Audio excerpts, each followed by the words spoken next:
Hi ice ఈరోజు matter ఏంటంటే సంక్రాంతికి వెళ్ళి వస్తున్నామనే మూవీ అయితే చూడడం జరిగింది. బాబోయ్ ఏం చెప్పాలి దాని గురించి. అనిల్ రావిపూడి గురించి మీకు తెలిసిందే. F2 F3 ఆల్రెడీ వెంకటేశ్వర తీసినాడు. ఈ సినిమా అయితే ఇంకా అద్భుతంగా చేశాడు. దాని గురించి పూర్తిగా చెప్పాలంటే నవ్వులే నవ్వులు. సినిమా మొత్తం ఫస్ట్ హాఫ్ నుంచి సెకండ్ హాఫ్ ఎండింగ్ వరకు, ఓపెనింగ్ ఫ్రేమ్ నుంచి ఎండింగ్ ఫ్రేమ్ వరకు మొత్తం నవ్వులే సినిమా మొత్తము. అంత అద్భుతంగా చేశాడు మొత్తానికి సినిమా. బేసిక్ గా మూవీ వచ్చేసి స్టార్టింగ్ లో ఒక సీఎం ఉంటాడు. ఆ సీఎం సంబంధించినటువంటి ఒక వ్యక్తిని అయితే ఒకరు కిడ్నాప్ చేశారు. ఆ కిడ్నాపర్ల చెర నుంచి ఆ వ్యక్తిని ఎలా విడిపించాలి, ఇక్కడ నుంచి స్టోరీ స్టార్ట్ అవుతుంది అనమాట. ఈ స్టోరీలో ఫస్ట్ ఎంటర్ అయ్యేది మన సెకండ్ హీరో అయినటువంటి మీనాక్షి చౌదరి. ఆమె యాక్టింగ్ అయితే అద్భుతంగా ఉందండి. సినిమాకి తగ్గట్టుగా యాజ్ ఎ లవర్ పాత్ర వెంకటేష్కి సూపర్గా అయితే చేసింది. సో మనం ఆల్రెడీ ట్రైలర్లో చూసిన్నాము. వెంకటేష్ భార్యగా ఐశ్వర్య రాజేష్ చేశారు.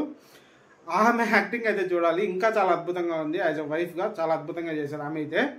ఇది అయిపోయిన తర్వాత సినిమాలో ఒక సస్పెన్స్ అండ్ మెయిన్ క్యారెక్టర్ అయితే ఉంటుందండి. ఆ క్యారెక్టర్ అయితే ఎంత అద్భుతంగా పండించినారంటే సినిమా మొత్తం కూడా చాలా అద్భుతంగా పండించారు. ఒక చిన్న పిల్లాడి క్యారెక్టర్, వెంకటేష్ కొడుకు క్యారెక్టర్. అబ్బా నోరు తెరిస్తే చాలు మనోడు ఓటీటీలో ఉన్న వెబ్ సిరీస్లని చూసేసి ఆ సిరీస్లో ఉండేటువంటి నానా రకమైన భాషను అంతా వచ్చేసి వాడేస్తాడు అనమాట ఇక్కడ అందరిపైన. ఆ సీన్ ఒకటైతే ఉంటుంది సినిమాలో.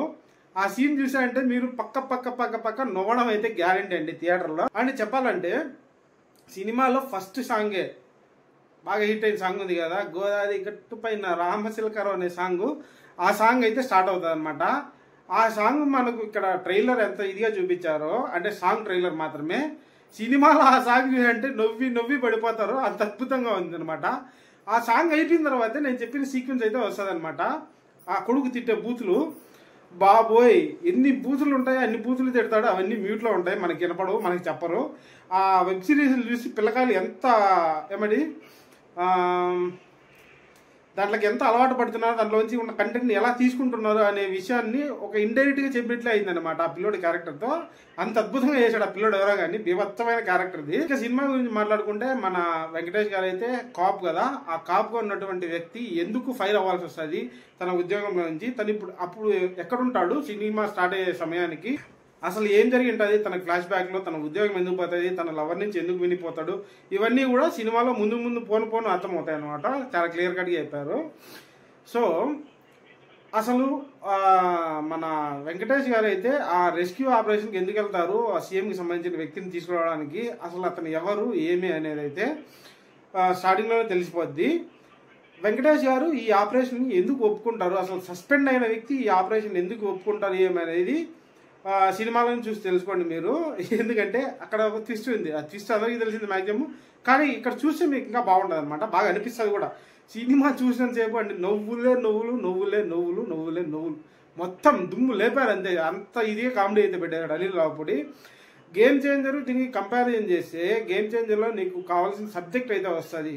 కమ్యూనిటీలో మనం ఎలా ఉండాలి, మన సంబంధించిన అధికారులు ఎలా ఉండాలి, ఇవన్నీ చూపిస్తే ఇక్కడ మాత్రం మొత్తం ఫన్, మొత్తం కామెడీ.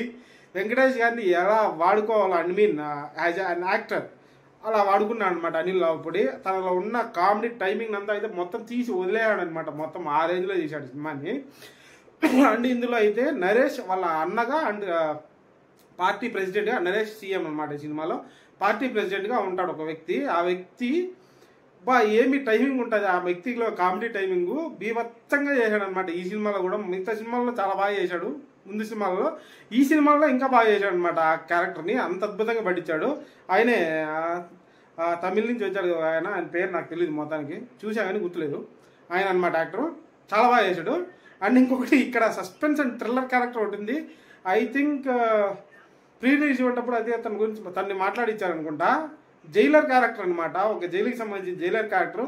తను ఈ మూవీలో ఎందుకున్నాడు, అసలు ఈ కథలోకి తను ఎందుకు దూరతాడు, తన వల్ల ఈ సినిమాకి వచ్చిన లాభం ఏంటి అనేది అయితే సినిమా చూసేది తెలుసుకోండి మీరు. చాలా అద్భుతంగా చేశాడు తనైతే క్యారెక్టర్ని.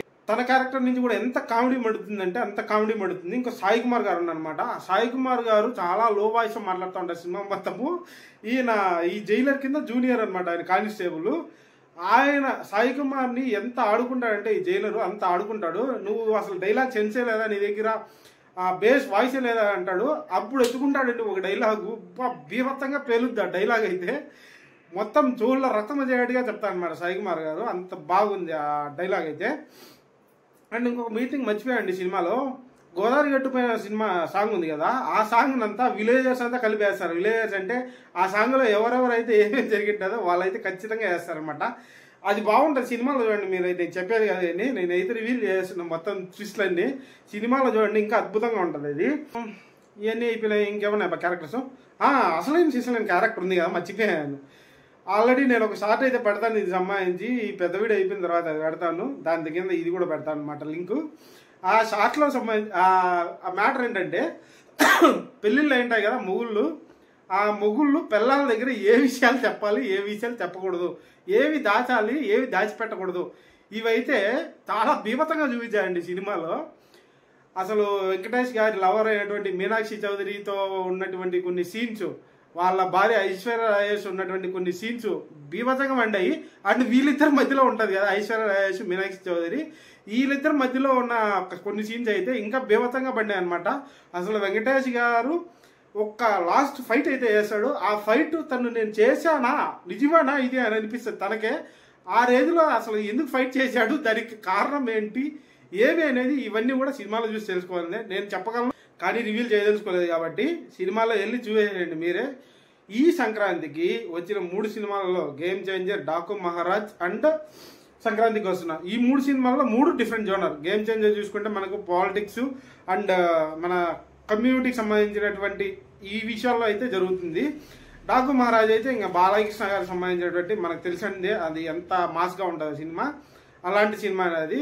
వెంకటేష్ గారికి సంబంధించింది అయితే మొత్తం ఫ్యామిలీ ఆడియన్స్ అంతా చూసేలాగా సినిమా ఉంటుంది కదా, అలాంటి సినిమానే మళ్ళీ వెంకటేష్ గారు తీశారనమాట. దీంట్లో ఒక స్టోరీ, చిన్న స్టోరీ పెట్టేసి దాంట్లో నుంచి ఫన్ ఫుల్గా లాగారు. కొన్ని క్యారెక్టర్స్ మధ్య డైలాగ్ వార్స్ కానీ, వాళ్ళిద్దరి మధ్య వచ్చే కొన్ని సన్నివేశాలు కానీ, ఇవన్నీ అయితే చాలా బాగా తీర్చిదిద్దారు అనమాట అనిల్ రావిపూడి. అసలు అనిల్ రావిపూడిలో ఉన్న కామెడీ టైమింగ్ ఏంటో కానీ బీభత్సంగా వెళ్ళింది. అండ్ వెంకటేష్కి ఆ జైలర్కి మధ్యలో కూడా కొన్ని సీన్లు ఉంటాయి. వాటర్ సింక్ అంటారు అనమాట మొత్తం అన్నిటికీ. చాలా బాగా చేశారు ఆ సీన్లు అయితే, నాకు మాత్రం చాలా అద్భుతంగా అనిపించింది. ఇంకా మధ్యలో కొన్ని క్యారెక్టర్స్ ఉన్నాయండి. అనిల్ రావిపూడి కాదు, అనిల్ రావిపూడి కూడా వస్తాడు లాస్ట్లో, క్లైమాక్స్లో వస్తాడు. అతని పక్కన పెట్టి శ్రీనివాస్ రెడ్డి గారు ఉన్నారు. శ్రీనివాస్ రెడ్డి గారు అంత కామెడీ చేసే క్యారెక్టర్ అయితే కాదు, ఒక చిన్న క్యారెక్టర్ ఇచ్చారు. తన క్యారెక్టర్ సంబంధించినటువంటి చిన్న పరిధి, ఆ పరిధిలో తను బాగా చేశాడు అనమాట. అంత బాగా చేశాడు ఆ క్యారెక్టర్ని. అండ్ ఇంకొకరు ఉన్నారు అవసరాల శ్రీనివాసు. ఇతని గురించి నేను చెప్పను, సినిమా చూసి మీరే తెలుసుకోండి. ఎందుకంటే అంత ఇంపార్టెన్స్ లేని క్యారెక్టర్, కానీ తనపైన క్యారెక్టర్ సినిమా రన్ అవుతుంది అనమాట. సో ఇంత బాగుంది అనమాట సినిమా మొత్తానికి. చాలా అద్భుతంగా, చాలా మంచి ట్విస్ట్లు. చాలా చోట్ల అయితే అసలు సీట్లలో ఉండేవాళ్ళు పడి నవ్వుతారనమాట. మేము అసలు టైటిల్స్ పడేటప్పుడు అయితే విజిల్లు, కేకలు బీభత్సంగా వేసాము.